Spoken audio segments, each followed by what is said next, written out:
Պուրիտանները, ամենօրյա ընթերցանություն, Ջոն Ֆլավել, օր մայիսի 22 Տերը կպահպանի քո դուրս գալն ու մտնելը այսուհետև մինչև հավիտյան, Սաղմոս 121-րդ գլուխ 8-րդ խոսք Սրբերը նախախնամության ձեռքից ստանում են ևս մի մեծ առավելություն և ողորմություն, մեղքի ծուղակներից ու գայթակղություններից պահպանվելը Աստծո կանխող հոգատարության շնորհիվ Այն, որ նախախնամությունը հետ է պահում գայթակղության բազմաթիվ մահաբեր հարվածներ և սատանայի կողմից մեր հոգիներին հասցվող բազմաթիվ կործանարար խոցեր, նույնքան ակնհայտ ճշմարտություն է, որքան փայլող լույսը։ Սա ներառված է այս խոստման մեջ. Աստված հավատարիմ է, որ չի թողի ձեզ ձեր կարողությունիցը վերփորձվելու, այլ փորձության հետ ելքն էլ կպատրաստի։ Առաջին Կորնթացիս 10-րդ գլուխ 13-րդ խոսք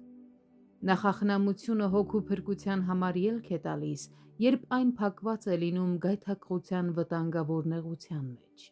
Գոյություն ունեն երկու գլխավոր եղանակներ, որոնց միջոցով հավատացյալների մեջ կոտրվում է գայթակղության ուժն ու ազդեցությունը։ Առաջինը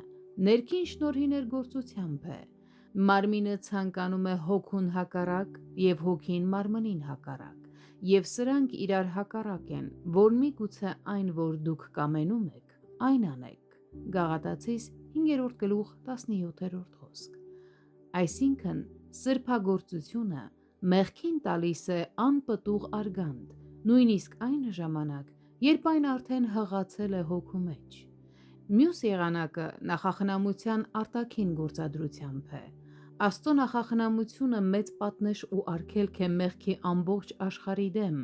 որը հակառակ դեպքում մեր ապականված բնությունից դուրս կժայթքեր հեղեղի պես։ Այն կանխում է անթիվ մեղքեր, որոնք այլապես ամբարիշտ մարդիկ կգործեին։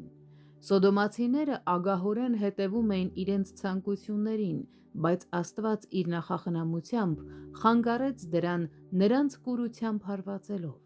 Երոբովամը մտադիր էր հարվածել մարգարեին, սակայն նախախնամությունը միջամտեց և չորացրեց նրա ձեռքը։